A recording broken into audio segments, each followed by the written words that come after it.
tried to do, as you would expect, is to reduce our back-of-house facilities when we can, to rationalise accommodation, adopt shared services, and make other reductions in administrative costs. And that involves a sacrifice. It means we've had to part company with very loyal members of staff, whether through voluntary redundancy or because they simply were unable to relocate when we changed offices.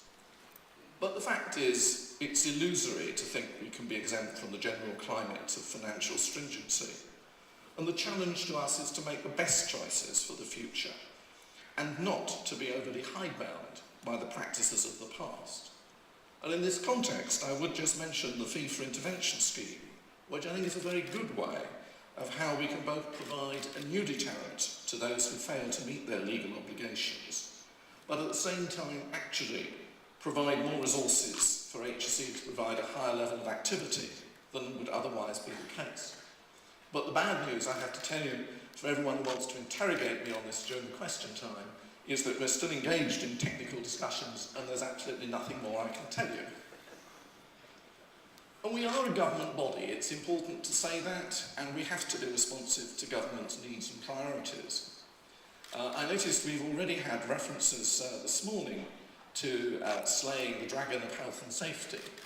And I think it is just worth saying, lest we create a myth which we may ourselves live to regret, that it is quite clear from what the Prime Minister was saying that he was talking, and Chris Grayling confirmed this recently to a parliamentary committee, about getting rid of the excesses committed in the name of health and safety, and not about health and safety itself. And these excesses are real. We see them every day, you see them every day, and they actually detract from compliance of what people need to do to actually provide real health and safety. And that's why our whole approach to the regulatory and enforcement debate has been about ensuring we don't lose measures that really matter, and that we help people to comply with them better. Equally, we see no point in retaining requirements which are unnecessary, outdated, or duplicatory. And it's worth, I think, just saying a few things about the initiatives that we have on the go. One of the first things we ourselves decided to do was to look again at our guidance. And you'll appreciate that HSE guidance is now one of our major ways, if not the major way, of communicating with most of our shareholders. Our stakeholders, sorry, I haven't actually yet sold HSE, I'm sorry if I misled you on that point. But it's a going concern, let me say that. And this exercise of reviewing guidance has had its teething problems. We actually have 880 pieces of guidance, so you can see what the job involves. And there have been teething problems, some, I may say, caused by us, rather over-enthusiastic in our spring cleaning. Some actually caused by others outside, who perhaps have become a little too attached to some of the existing texts.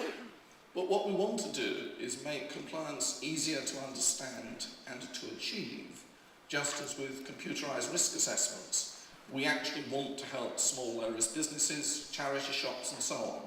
But we don't want and have no interest in diluting the real health and safety requirements on which people need to concentrate.